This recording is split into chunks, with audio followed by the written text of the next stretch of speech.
Hello, everybody. It's on. Just good evening, everybody.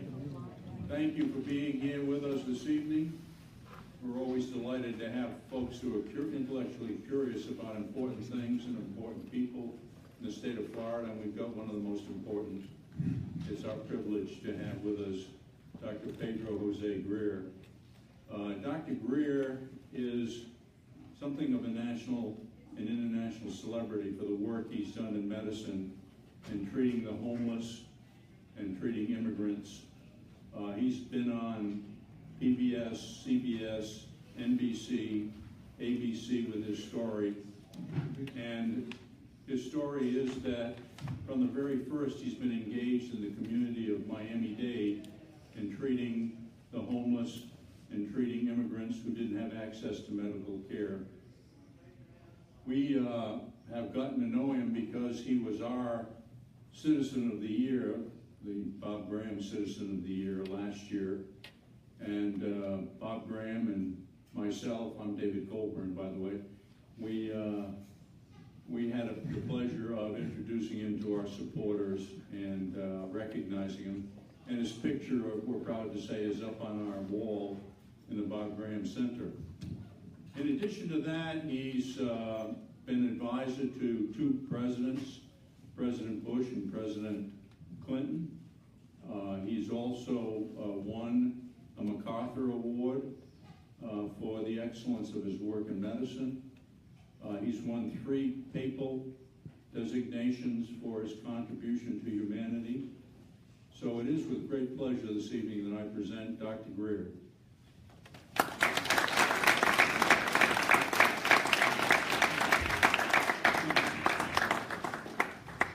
We'll have this mic positioned over here, so when Dr. Greer is finished with his presentation, you can come to the mic and ask your question. Thank you. Well, good evening, everybody. My mother wrote that introduction. So actually, in thinking about what the topic should be, I came up with a question. What is a citizen's responsibility to the most vulnerable? And you can find citizens as citizens hungry. A Cuban doesn't need a mic. Or a citizen of the world. Or a resident of this country, or a resident of the world, or both. And I thought about it. I started looking at the definitions of every single word I wrote in that sentence. And I think that conclusion comes down to being a moral ethical issue. Of all the great religions, they're in there. And if we consider ourselves a great nation, which we are, then we have a responsibility to those that are more vulnerable. So, I thought this was even more interesting today. 3 hurricanes, a mass shooting, and those that were affected by the hurricanes, if you were vulnerable, you were quadruply affected by the hurricanes. For those of you that might be not aware, I mean, it's very interesting irony in South Florida where the poorest neighborhoods are on the highest ground, so they don't get flooding. But it took 2 weeks to get internet. And these communities that have 40% live below the federal poverty level, that's a family of 4 making less than $27,000 in change. I live on that.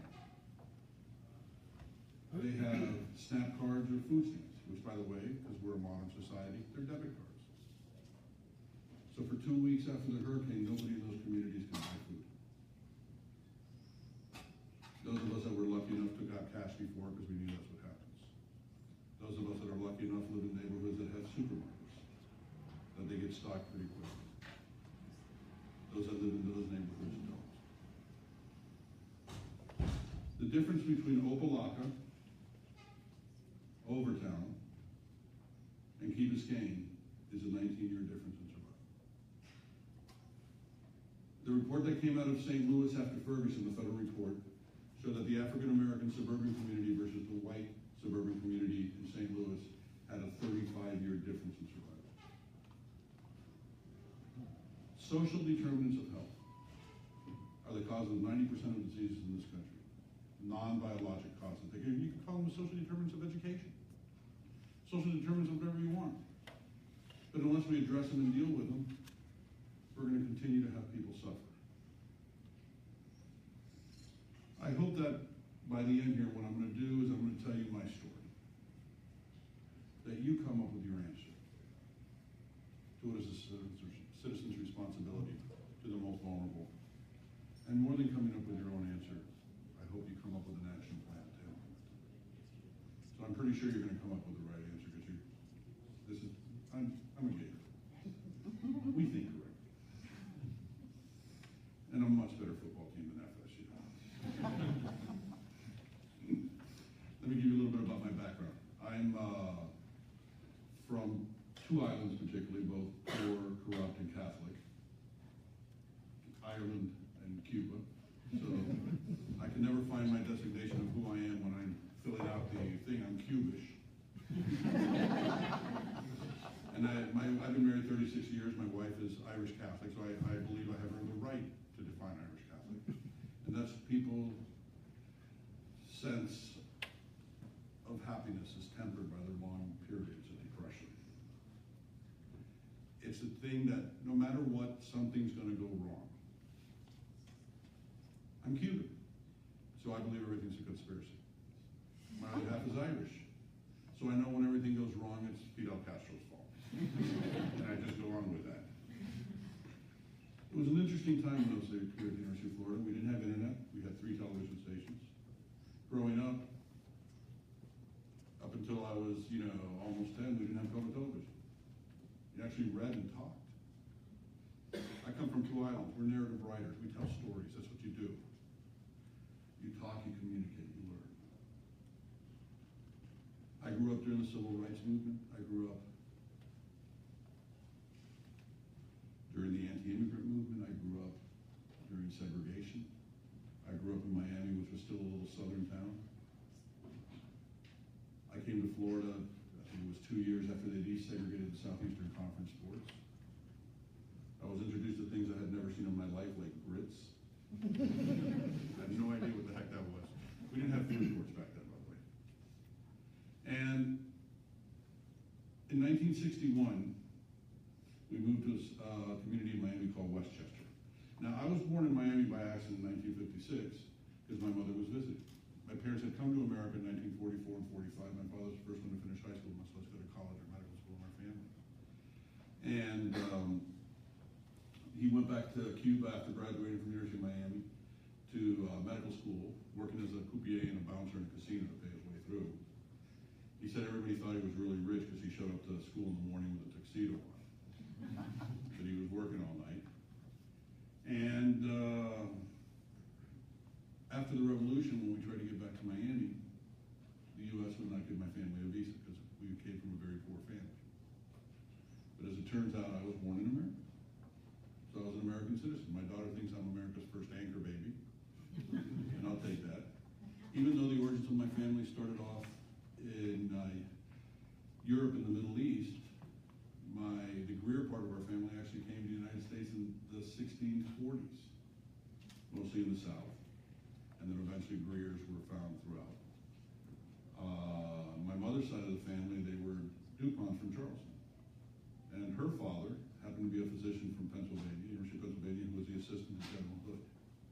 So I came from one side, very educated family, on the other side, a completely uneducated part of my family. And my father was my hero. My father passed about a year ago. He didn't care about money. We never talked about money. We talked about what was right and what was unjust. I remember when I was about 12 years old, the very first time I heard somebody call me a spick. I had never heard that before. And I'm thinking, spick and span. They think we're clean. This is a good deal. So I told my mother, she explained to me, no, I was wrong. But I should feel sorry for them. Because they didn't have the knowledge or understood. So it became important for us to make people understand that we're no different than anybody else. I remember when I came up here, I played football for a little while, and I was in the, went to the dorm, and they were sort of segregated. And my roommate turns out to be the largest human being ever from Georgia. I open the door, and he looks down at me, and this is exactly what he said. There's no children here, right? Good. Shit. I thought you'd be black. Looking up at him in a hallway, this was my introduction to college. Back then, orientation was call your parents when you get here.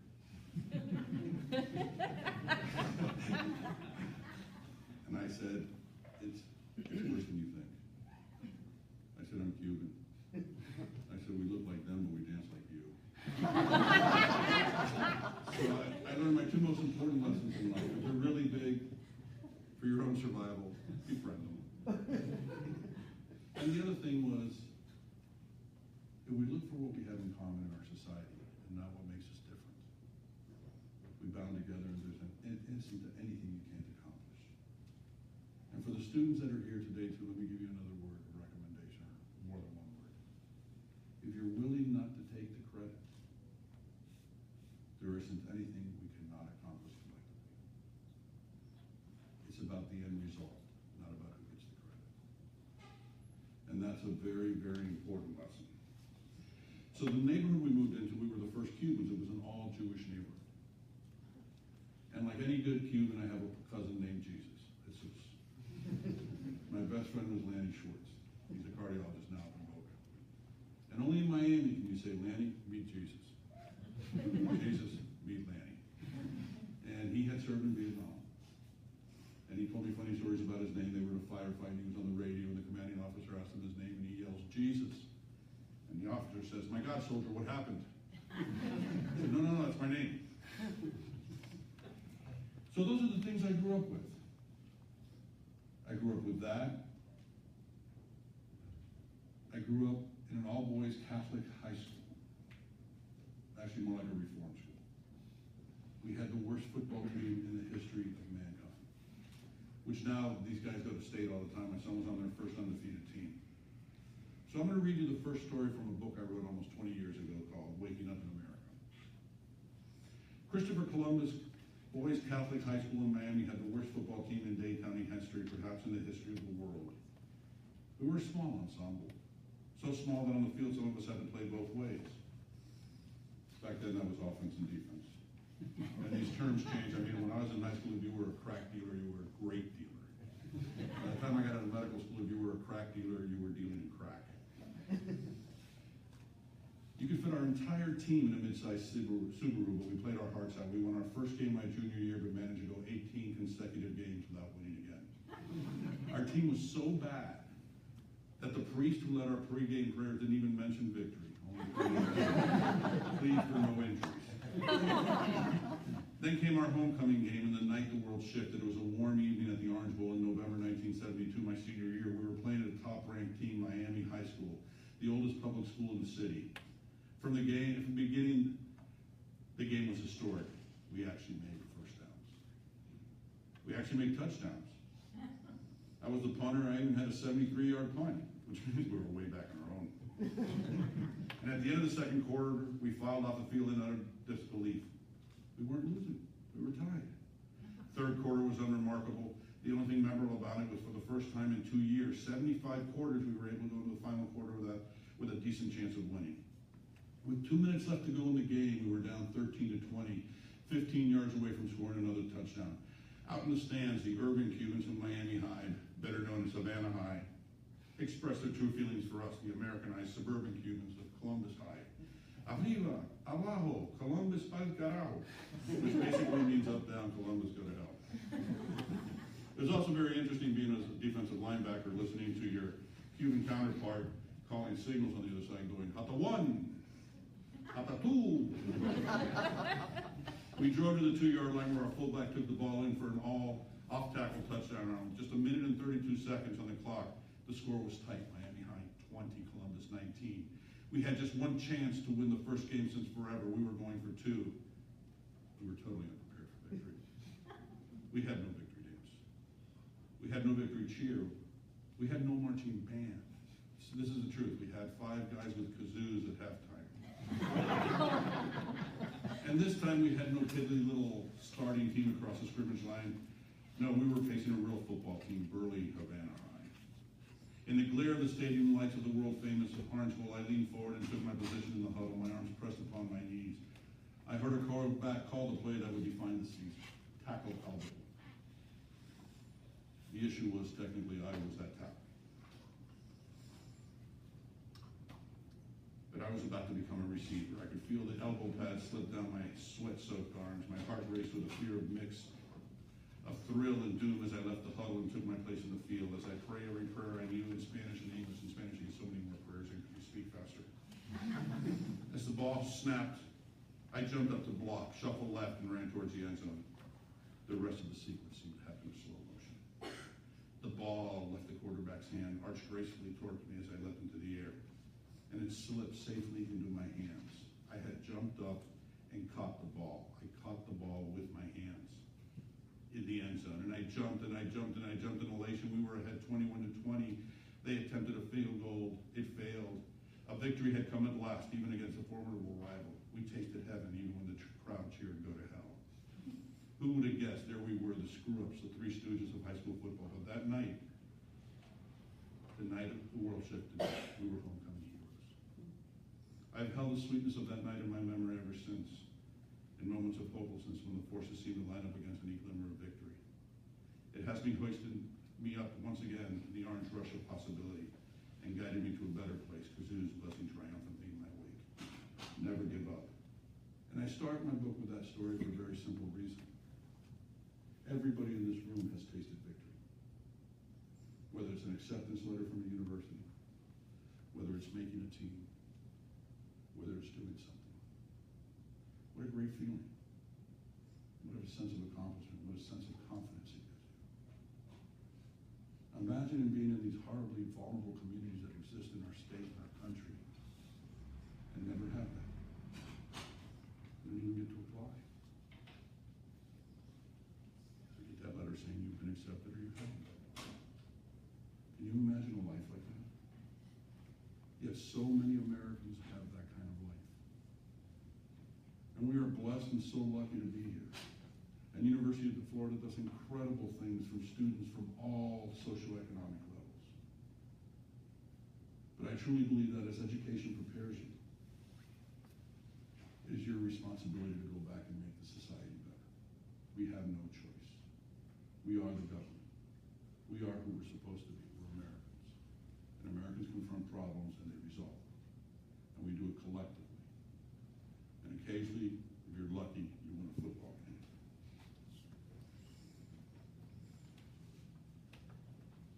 I got married when I was in medical school, the greatest accomplishment of my life. We've been married 36 years. She tells me it's the best 3 years of her life. We have 2 children, Alana, my oldest, who's 32, and my son Joey, who's 29. Alana is an attorney. She went to Harvard Law School, graduated top of her class, and went into public interest law. Actually, when I asked her, I said, why did you go to law school? You're really smart. I know. I married help. You like to help people. Why don't you want to be a doctor? Well, her first answer was sort of funny. Because, you know, Dad, when it's taking your daughter to work, and doing colonoscopies, I don't think that's going to hurt. But her second answer was incredibly profound. And she said, Dad, I don't think you get it. Physicians are doctors to people. Attorneys should be doctors for all of society. And I said, yeah, wow, she is smarter. And that's what she does. She does public interest law. She has her own not-for-profit called the Community Justice Project. She's funded by Echoing Green, the Harvard Venture Fund. She was sent out to South Africa to train lawyers there on doing community lawyer. And God bless her, my wife did a great job. And I believe that I think that the 2 most important members of society probably the two members of society we support the least are mothers and teachers. They are the ones that are responsible for the future of this nation. They give birth to our children, and then we educate them. Yet we pay them horribly, but we don't give them the leave times that they need, or the support that they need. So that at the very beginning is something we need to address, and address it wholeheartedly. If you look at the spending of all industrialized nations for healthcare, social, and public service policies, they're all about equal. Except in the United States, 75% of that bar goes to healthcare, 25% goes to social and public, including education. All the other industrialized nations, 75% goes to the infrastructures, and 25% goes for healthcare. My God, if you take care of the social determinants of health, not only is your healthcare cost markedly reduced, we are 2 times higher than any other nation, the second nation, yet we rank on the bottom of every scale in health outcomes, and in total of all the industrialized nations. And if you look at all the outcomes, the United States ranks 36 in the world. You would think with the technology and intellect, it would work better. But when you have a medical machinery that's driven by profit and not driven by the margin that should be the healthcare of our nation, I have no problem in saying this, but I am part of a profession, and I'm very proud to be a doctor, but I'm part of a profession that has totally failed our nation in its social contract. That is a problem. It's a problem because 70% of American medical students come from families that make $250,000 to $300,000 a year or more. That's a pretty tight little pool, folks. Now, if you live in Manhattan, that might be a tight salary. But if you're living in Gainesville, that's a great salary. And if you're living in Miami, that's also a pretty great salary. So we have to really consider, first of all, starting off with our own educational process. What are we doing? I say we need to look back at pre-med and see what are these requirements we're requiring. Why do we take so much chemistry? For the MCAT, because you're never going to use it again. I can guarantee you there's not one doctor that's my age or 20 years younger that even can tell you what the Krebs cycle is, much less spell it. So as we prepare and educate our future workforce, we need to start being innovative in what we do. The problem is, as we started FIU College of Medicine, which was the first of the new millennial schools, the hardest people to change their mind were doctors. When you're rich and powerful, why give it up? It worked well for me. I had the advantage of working in 2 presidential administrations, which I got to tell you, they have no sense of humor.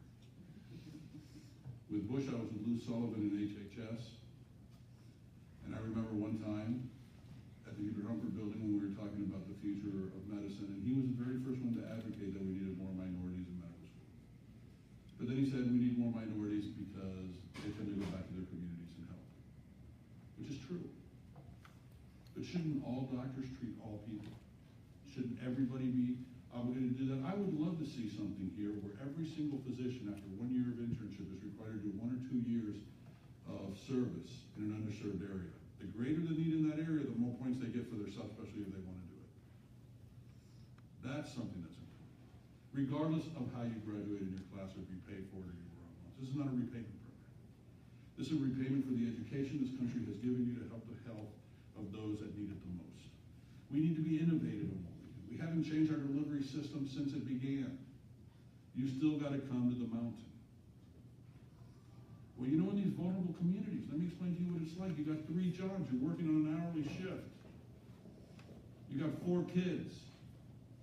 If you're a waitress or a waiter, you're making $2, $3, $4 an hour. You're living off tips.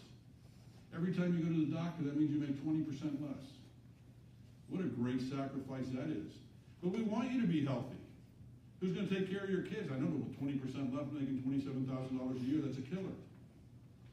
In one of the communities that we're in, we found out by superimposing national cancer data that they had the highest rates of advanced breast cancer in women under 55 in the entire state of Florida and second in the country.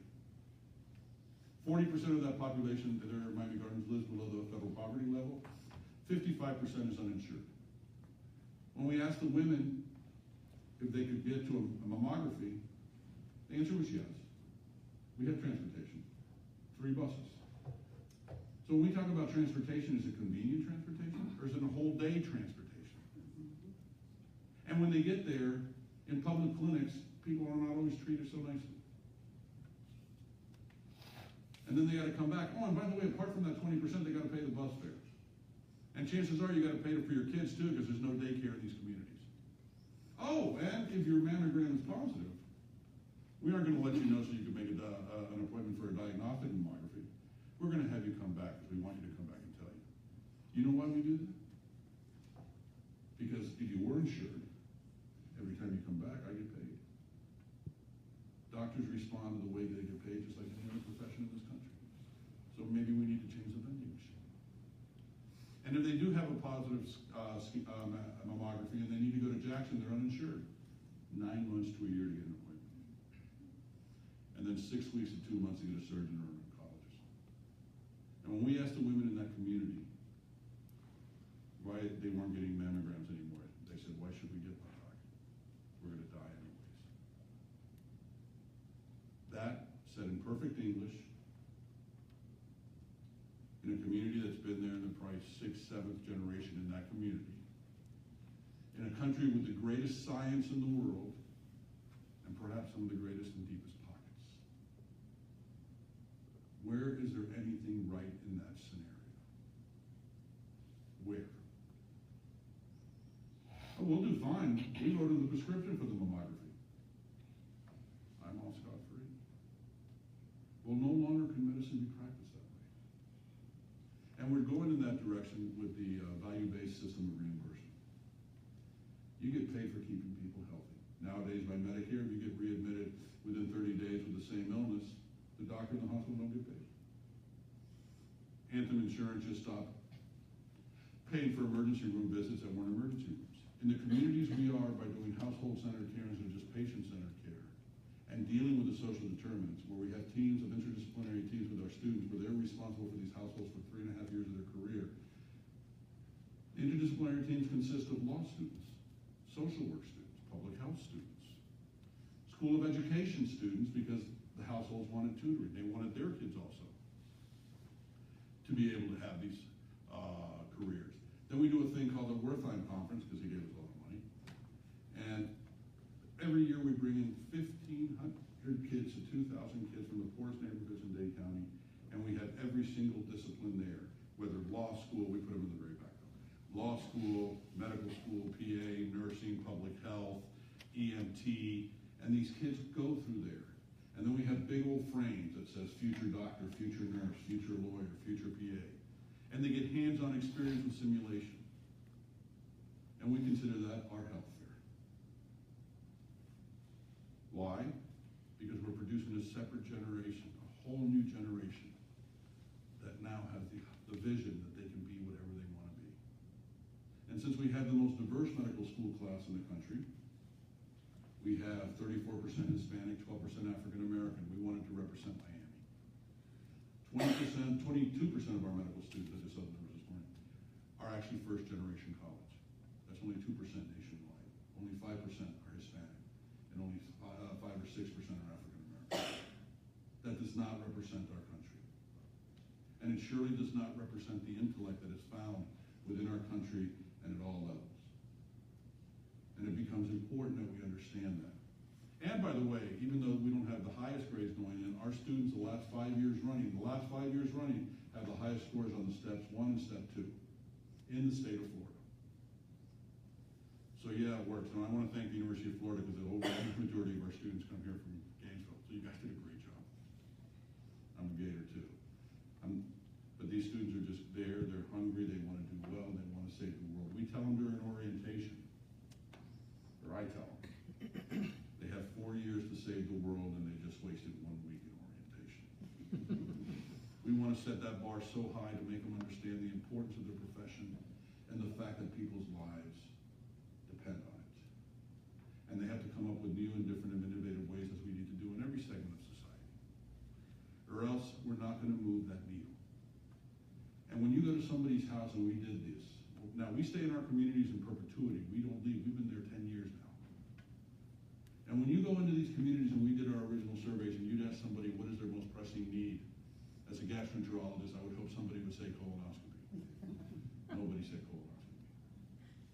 People said employment. People said housing. People said violence.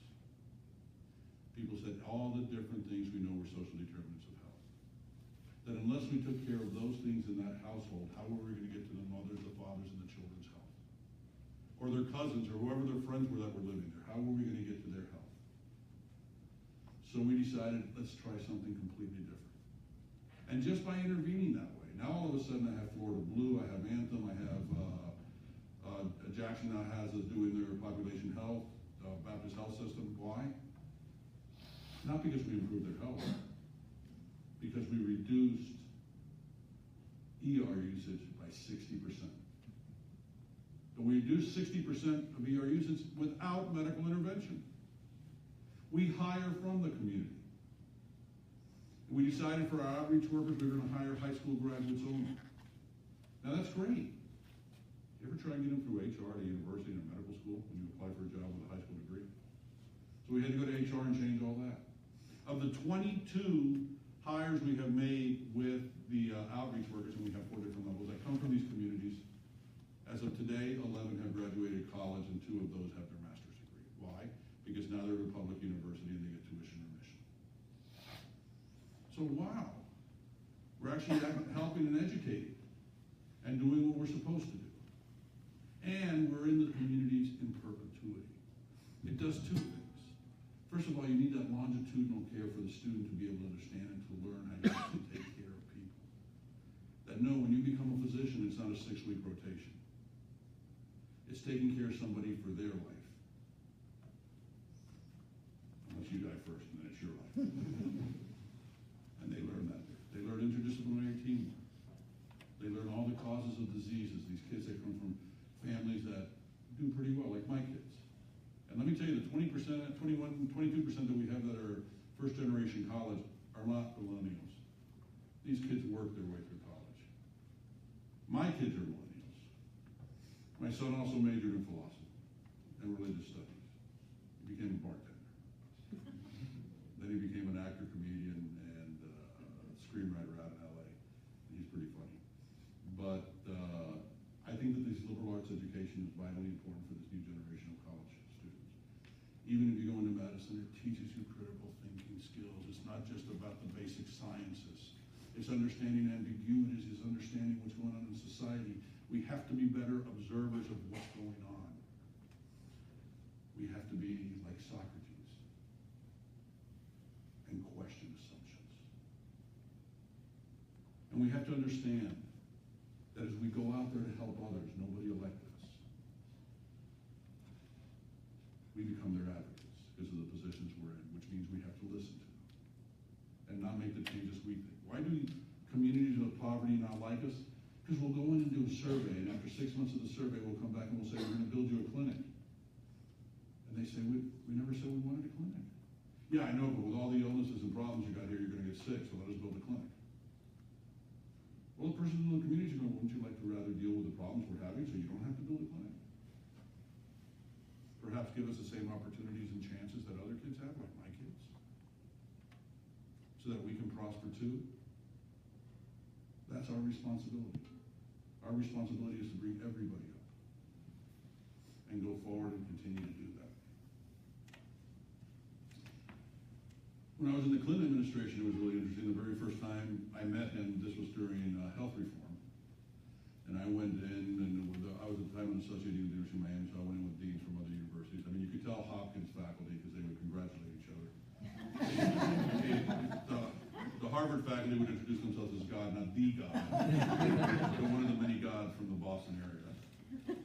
And back then, we used to work in the old executive office building, which is contiguous with the White House. And this is in the early 90s, so this is not during, the 9/11 with all this screening. So I had a white badge with a black A, and you had a blue background, and you got in without an escort or what, and needed an escort. So we went to meet the president in the Oval Office. And as everybody's introducing themselves, I'm Dr. So-and-so from Hopkins, I'm so-and-so from Harvard. I said, hi, I'm Pedro, I'm one of 4 Cuban Democrats who made a phone booth on 8th Street. Nobody laughed. I thought it was pretty funny. I held up my badge. I said,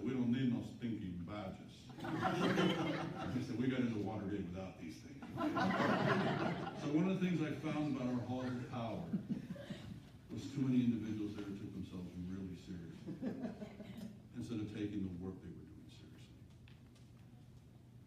We're not that important. Collectively, we are all very important, but it's the work we choose to do. That's what makes us as a country different, and we can't lose that.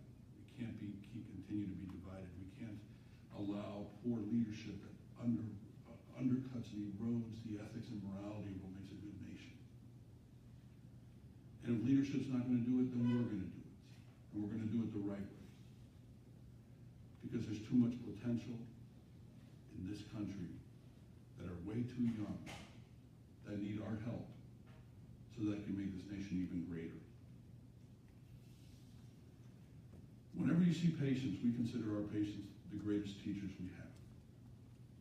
We consider that so importantly at our medical school, that the students vote on the household they thought were the best teachers, and at commencement for the medical school, the president of our university bestows the Medal of Teaching to that family.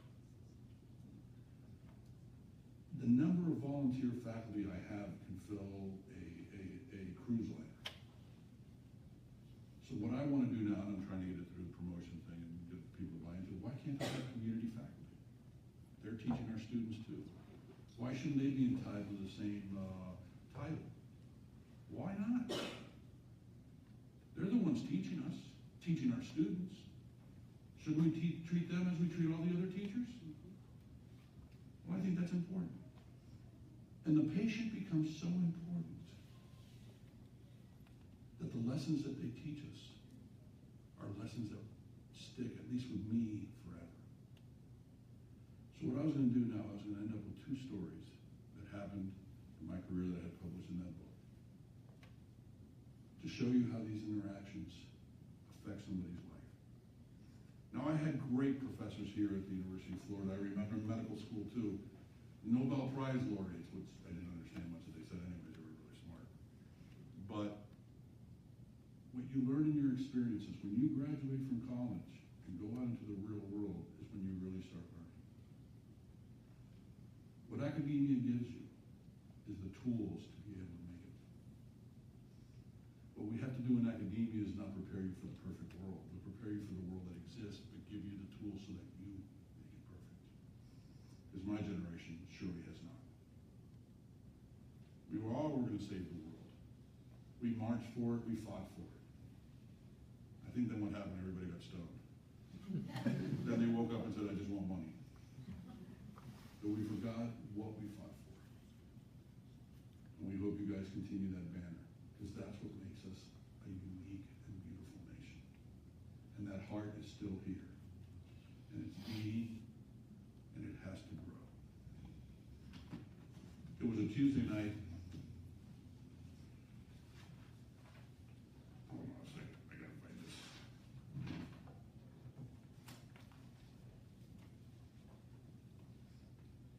It was a Tuesday night at the clinic when a young woman in a tattered red dress came in. She was about 25 years old. It seemed so much older. The lines of her battle-weary face barely concealed beneath a smudge of stale makeup. Her soiled clothes, a swath of spandex, told the story of her hard life on the streets.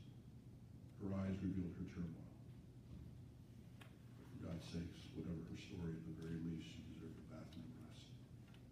That night I was working with third and fourth year medical students. I sent Carlos, a third year student, in the exam room too, where she sat weeping. Within minutes, he came running out. Dr. Greer, he called in a hurried tone. I can't get a history out of her. I don't know what to do. What's the problem? I said. He goes, I don't know. She's crying like a baby. I can't get her to talk. I said, what's your guess? Physical, emotional, drugs, psychiatric? I insisted, giving him a signal to follow me. I don't know, he repeated more urgently as we walked towards the exam room. Chart says he's been here once before, some skin conditions, some dermatologist saw her. No history of psychological problems noted here. Does smoke crack. And then smirked to the student, says, must be the perks of prostitution. Talk about a teaching moment. And to show somebody some respect. I stepped into the exam room where we found a desperate woman. She was trembling. I extended my hand to touch her. Doctors do that. We touch other human beings. It has to be done with the utmost respect.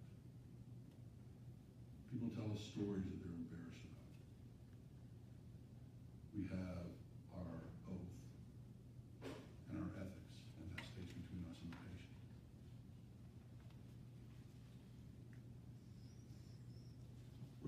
coffee, do you hurt somewhere? I asked, gently nudging her elbow to give her a sense of stability. She was full of tears, gasping for air. It hurts down here, she said between sobs, holding her lower abdomen and doubling over. It feels like it's burning. It won't stop. Doctor, please, help me, please. As we let her calm down a bit before we examined her, and as I palpated her tender belly and examined her further, I concluded that her symptoms of the exam suggested a mix of pelvic inflammatory disease and other sexually transmitted diseases. It'll be okay, I told her, trying to offer a little reassurance. Slowly, she began to tell us why she had really come to our clinic, a homeless clinic, when she could have gone to the gynecologist at the public health unit. I was raped hard last night, she said as she doubled over again in tears and in shame. Why didn't you go to the rape treatment center at Jackson, I asked. It's only a half mile away, it's one of the top ones in the country. Doctor, she said with a look suggested I should know the answer to my own question. Look at me, she said. Look at how I'm dressed. She paused and then again broke into sobs. I couldn't take the comments that people would make. What's the barrier to healthcare here? Arrogance, prejudice, somebody feeling superior to somebody else. Do we know what happened to everybody in this room last night, last week, last year, last decade that might influence why they're doing what they're doing? Or do we have the patience to listen and not make assumptions? But you know, she was right. This mammoth system of healthcare can offer excellent medical care and all of the best technology. But there's no building, there's no equipment that can offer solace, empathy, or protection from prejudice. That's because when you build a building, when you build equipment, you can't build a soul. That's where we come in. That's where you as leaders come in. Because each and every one of you here is either a leader or will be a leader. And how you conduct yourself and how you set the tone is how your organization will run. If you go into healthcare, your primary thing better not be the margins. It better be the patient. And the patient's life and trying to reduce suffering in human beings as best you can.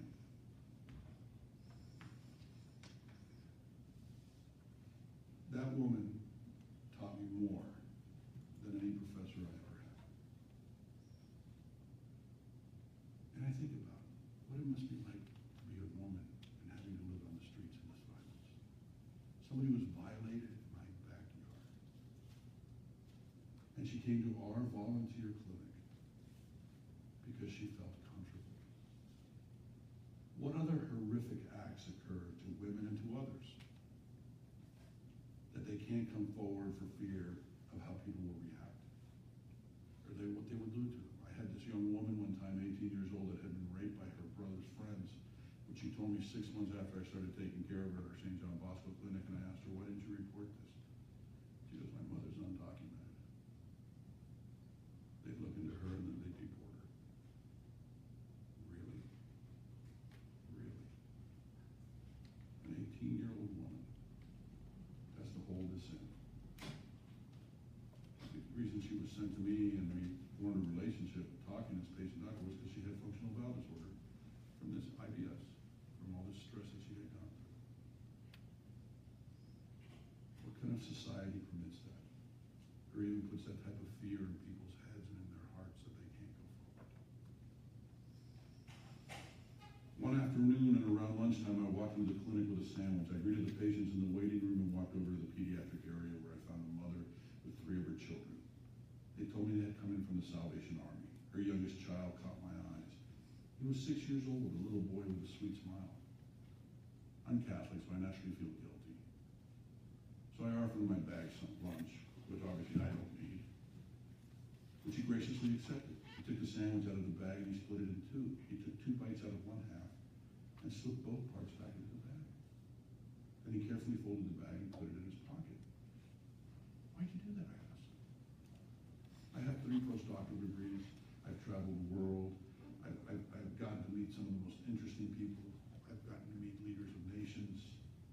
This little homeless kid, who I know is hungry, just put the sandwich back in his pocket. Do you ever think about what it must be like to be a homeless child? I was students a story earlier where this young lady came in. She was about 8 or 9 years old. Her father was Cuban, her mother was Mexican. They were living in a car. She had a Winnie the Pooh t-shirt because my daughter was about the same age at the time. She loved Winnie the Pooh. And I said, what do you want to do when you grow up? And she told me, I want to be a doctor. And I told her, you know, that's the beauty of America. Anybody can be anything. Really? Who's going to help her study for SATs as they move from one shelter to the next? Who's going to pay for her college? Who's going to give her that extra spending money when she is in college so she can actually maybe go see a movie? Who's going to help her prepare for MCATs? And what bank is going to sign off on a loan with her? Really? We have to continue to believe that and then work towards making that a reality for everybody.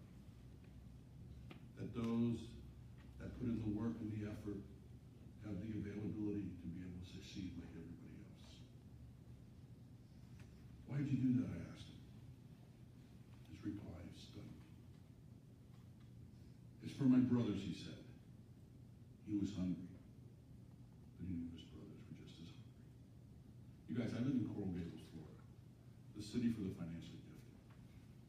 If somebody offers somebody a sandwich, they get a tester. If the person doesn't die within 10 minutes, they'll eat the sandwich. And nobody's thinking about somebody being hungry. God has allowed me to study medicine, to explore the depths of disease and its treatment. He's given me brilliant professors and inspiring mentors. He's opened the tombs of healing and placed in my hands the most precise instruments of modern technology. And on any random afternoon, God has offered the most remarkable postgraduate opportunities. He's allowed me to find him in the gentle lull of the city of Miami under a bridge in an emergency room, in the waiting room of a neighborhood clinic, in the wisdom and humanity of a homeless child. The goodness of that child has stayed with me ever since that interaction. Every day in my daily prayers, I pray I can be that 6-year-old kid. I pray I can go through life thinking about somebody else first. For God's sakes, how tough is my life? Hurricane Irma hit, my generator kicked in. I went 2 weeks without internet. Didn't realize how tough that actually was. But I found out. Really? And there's people that can't even get food in my own community. So I'm going to end up now the same way I started, with the question. What is a citizen's responsibility for the most part? And I hope I leave with one important message. That every single one of you want to aspire to be that 6-year-old child and to think of somebody else.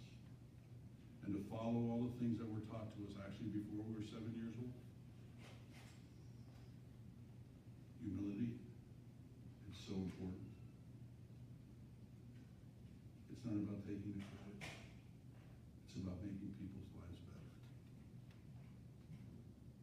And if we're lucky, we're going to accomplish it. If you don't get lucky without hard work, without dedication, and the reality that their lives are just as important as ours. Thank you.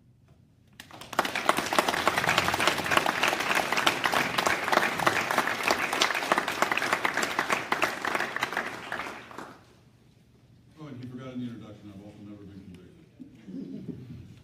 Any questions? This is like the shyest gator crowd I've ever met. And you're leaving, that's great. Got a question? I enjoyed that greatly. My name is Dale Kaplan, I'm a veterinarian. Oh. I went to Florida undergraduate through that school, graduated in 81, have a bunch of relatives that live in your neighborhood. I'll talk to you later about Okay. that. I'm in trouble. Anyway, 10 years ago, I started a program in Gainesville that takes care of the pets of the working poor, the disadvantaged, and the veterans. And we are now doing 10 years. Your talk has been making me cry. And basically, it almost parallels what you're doing. It more than parallels. People don't understand the importance of pets to individuals. So my question is, what part do you have under your bridge taking care of their pets and dealing with the zoonotic diseases? We now at the university, well, that we try and get them all. What generally happens is students chip in. But do you have any vet services coming out? No, we don't have vet services, and that's a great idea. Let me tell you how important pets are to people. There were a few lives that were lost during the hurricane because people refused to leave their pets. Pets, I mean, to me, I've always been, we've had dogs and cats. Now we got birds and cats and dogs. But I cannot imagine a life without a pet. And they have their own personalities, and they become part of your family. And that could be the thing that somebody, when somebody is down, their pet helps. And I don't know if you're aware of this, but depression is the #1 cause of work loss in this country, followed by low back pain. And actually what we found out very interestingly along with that, and I like your idea, because I also like to get pets involved in therapy, is that if we deal with the social determinants that turn around very quickly your behavioral health disorders, either by using the criteria for measuring anxiety or depression, that these patients, without even dealing with their medical illnesses, their ER usage stopped in this population by 82%. So for the business people in the crowd, we got a great return on the dollar. For all the other humanists, the return on that dollar is the margin of health. Well, only 30% of the animals in this country are seen by veterinarians. Really? Because we disenfranchise the rest. And one of the things that I try to tell people that give them an idea is, if you've heard of the group 3 Dog Night? 3 Dog Night? Oh, yeah. Okay, so for my generation, it's a cold night when 3 dogs lay on top of you to keep you warm. I'll talk to you later. You know, I will. Actually, if you ever wanted to see 3 Dog Night, which I did, he was a great singer. The problem was he was the drummer. So you had these 2 guitars and the drummer in the back singing. But go ahead. I might be old, but I saw all the cool ways. What changes do you think that we should have to modify in our healthcare system to make it a system that's more conducive to the demographics of the patients that you see every day? How much time do we have? I'd say first and foremost, you got to change the vending machine. You got to change what motivates physicians and industry to do what they're doing. So you have to do it in a value-based, saying that health is the most important. Then all of a sudden, the social problems help. Number 2, and equally as important, is the way we educate doctors. We still do 2 + 2, 2 years in basic sciences, 2 years of clinical sciences. It hasn't changed since Fleckner in 1909, when he did it, the report came out in 1910. And we need to change that. The Europeans and the UK changed that back in the 1930s and 40s. The Canadians changed that. I would like to see every single medical school in the United States, just like every single medical school in Canada, having their mission statement 2 words: social accountability. That we are physicians and we are accountable to our community and to our patients. So we need to change a lot in the system. We need to change our pre-med system. Chemistry, I'm still trying to figure out. Liberal arts, I would love. And I think that's important because it teaches you really good critical thinking skills. And so we need to be open to changing the type of physician, go from just teaching disease. We don't teach healthcare. We teach disease intervention and prepare doctors on how to be with patients to be able to improve their lives and make them healthy. It's not something that's going to happen overnight, but it's something we have to fight for. And the advantage is that you can do this at a state level or a county level, expand it to the state and then turn it into policy. Policy is a slow game, but you have to show outcomes in any policy to prove it's effective and cost effective for a nation.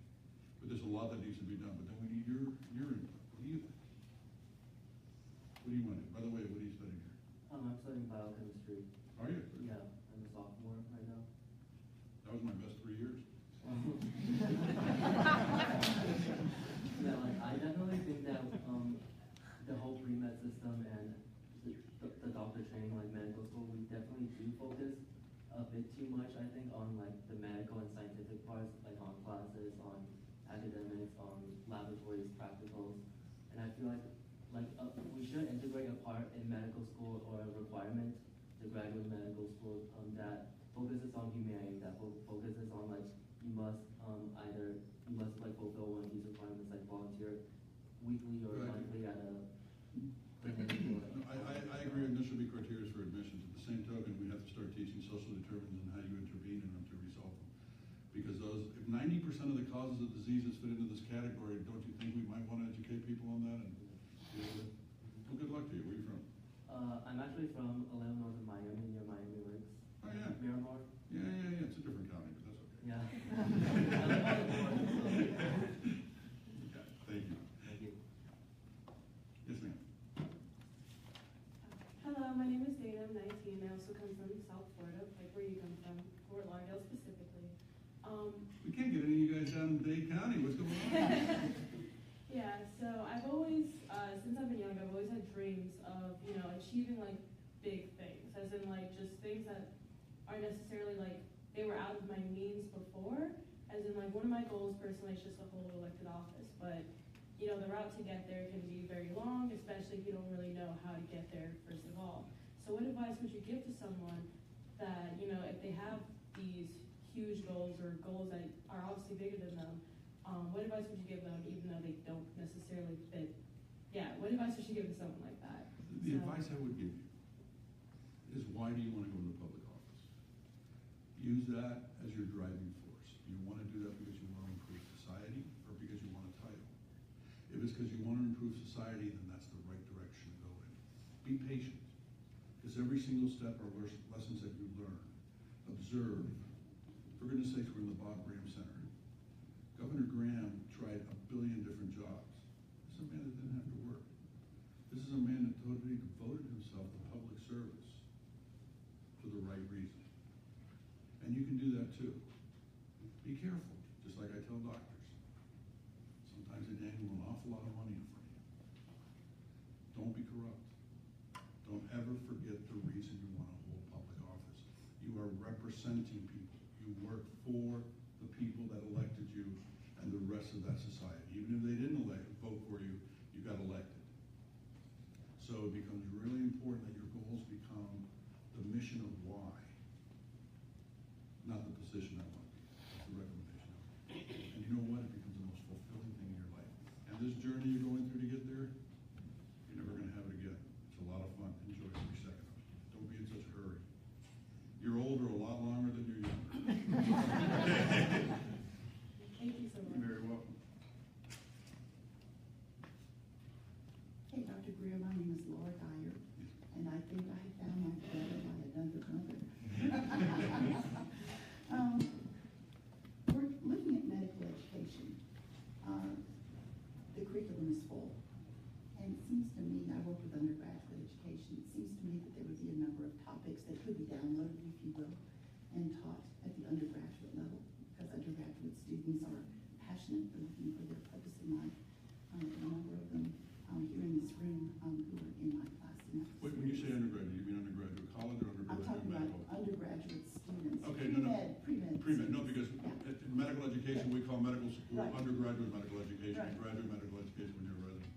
Just to confuse you. Right, and it took me a while to figure that out, actually, when I was reading the literature. But how could we partner, those of us who teach pre-medical students, how can we partner more effectively, perhaps with our medical schools, to see what kind of partnership we could have to teach some topics, introduce students at the pre-medical, in the pre-medical? I think there's a lot of things that can be done.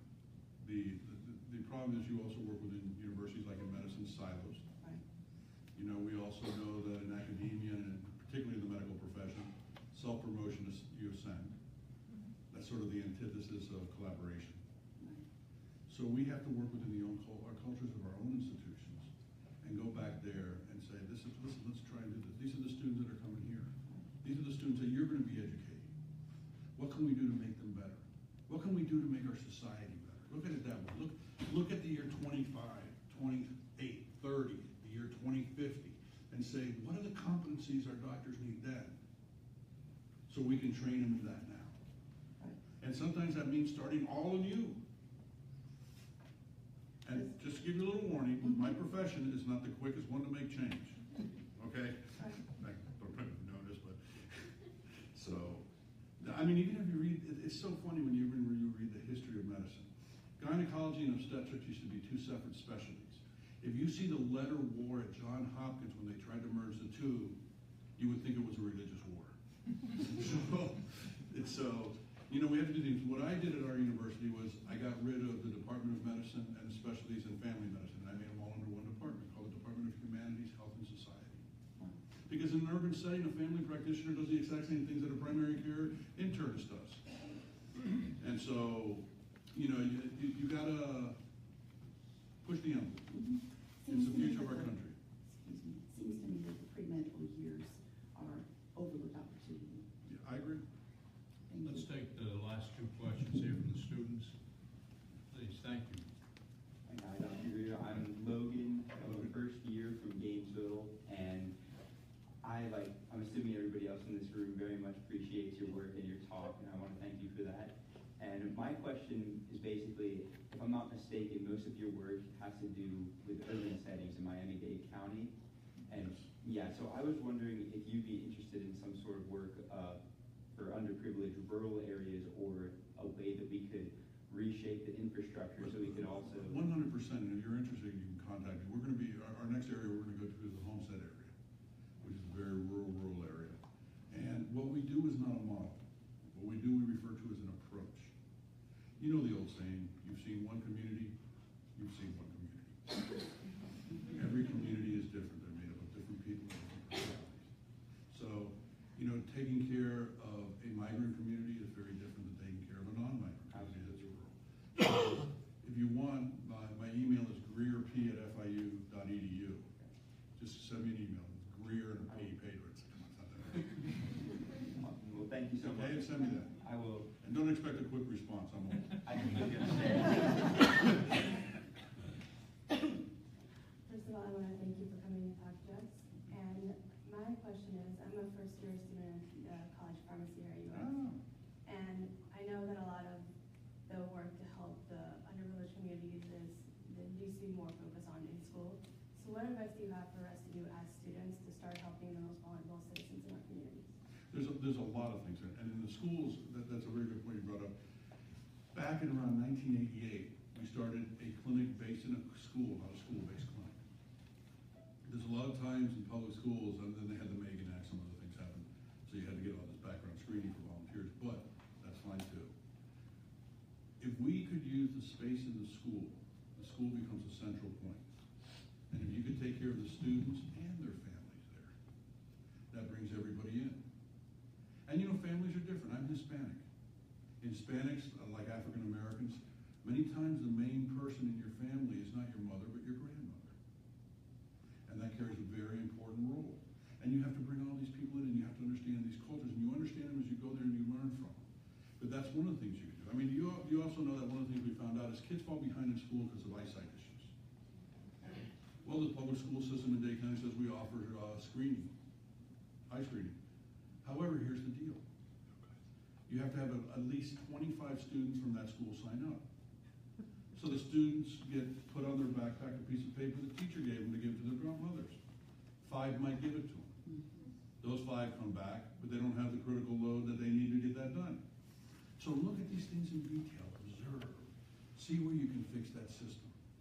Because sometimes it's changing the system, sometimes it's just tweaking it. And there's a lot of stuff that can be done. You have the right heart, you're actually very smart because you're in pharmacy school, that's a lot smarter than we are. You know, my iPhone gives me all the information. I call it my peripheral brain. I always say, no, that's not a senior moment, that's a Google opportunity. You know, good luck to you. I thank you all for being such a terrific audience, and I thank Dr. Greer for being such an extraordinary doctor, but more importantly, extraordinary human being. Thank you.